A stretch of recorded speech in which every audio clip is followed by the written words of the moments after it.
ഇഷ്ടദൈവമായ ഗുരുവായൂർ ശ്രീകൃഷ്ണ ഭഗവാന് തെച്ചിപ്പൂങ്കാവനം വഴിപാടായി നൽകി ഭക്ത. തൃശൂർ പർളിക്കാട് സ്വദേശി ഡോക്ടർ ഐശ്വര്യ സുരേഷാണ് ഇത്തരം വേറിട്ട ഒരു വഴിപാട് കഴിക്കുന്നത്. ക്ഷേത്രത്തിലേക്കുള്ള പൂജാപുഷ്പങ്ങൾ ഒരുക്കുന്ന ലക്ഷ്യമിട്ട് 2000-ഓളം തെച്ചിത്തൈകളാണ് പൂങ്കാവനത്തിൽ ഒരുങ്ങുന്നത്. കോടിക്കണക്കിന് രൂപയുടെ വഴിപാട് സമർപ്പണവുമായി ഓരോ ദിവസവും ആളുകളെത്തുന്ന ക്ഷേത്രമാണ് ഗുരുവായൂർ.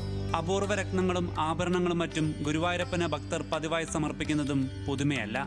എന്നാൽ അതിൽ നിന്നൊക്കെ വ്യത്യസ്തമാണ് തൃശൂർ പർളിക്കാട് സ്വദേശി ഡോക്ടർ ഐശ്വര്യ സുരേഷ് വഴിപാടായി നൽകാനൊരുങ്ങുന്ന തെച്ചിപ്പൂങ്കാവനം.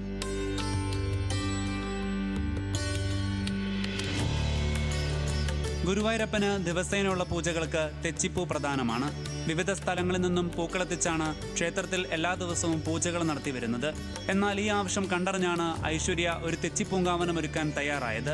ക്ഷേത്രം തന്ത്രി ചേനാസ് ദിനേശൻ നമ്പൂതിരിപ്പാട് തൈകൾ നട്ടുപിടിപ്പിച്ചുകൊണ്ട് പൂങ്കാവനത്തിന്റെ ഉദ്ഘാടനം ശനിയാഴ്ച നിർവഹിക്കും. ഗുരുവായൂരപ്പന്റെ മണ്ണിൽ ഗുരുവായൂരപ്പന്റെ പൂജയ്ക്ക് ആവശ്യമായിട്ടുള്ള ഒരു തെച്ചിത്തോട്ടം നിർമ്മിക്കാൻ എനിക്ക് സാധിക്കും. നമ്മൾ സ്വന്തമായി വെക്കുന്ന ചെടികൾ ഭഗവാന്റെ കാക്കിൽ വീഴുക എന്ന് പറഞ്ഞു കഴിഞ്ഞാൽ ഇതിൽ പരം ഭാഗ്യം ജീവിതത്തിൽ നമുക്ക് കിട്ടല്ല. ക്ഷേത്രഭൂമിയിൽ പ്രത്യേകം ഒരുക്കിയ സ്ഥലത്ത് 2000-ഓളം തെച്ചി തൈകളാണ് ഇതോടൊപ്പം നട്ടുപിടിപ്പിക്കുക.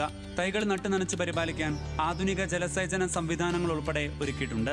ഡോക്ടർ ഐശ്വര്യ സുരേഷിന്റെ നേതൃത്വത്തിൽ ശബരിമല, ചോറ്റാനിക്കര, തിരുനാവായ തുടങ്ങിയ പ്രമുഖ ക്ഷേത്രങ്ങളിലും ഇതിനു മുൻപും തെച്ചിത്തോട്ടങ്ങൾ ഒരുക്കിയിട്ടുണ്ട്. ന്യൂസ് മലയാളം, തൃശൂർ.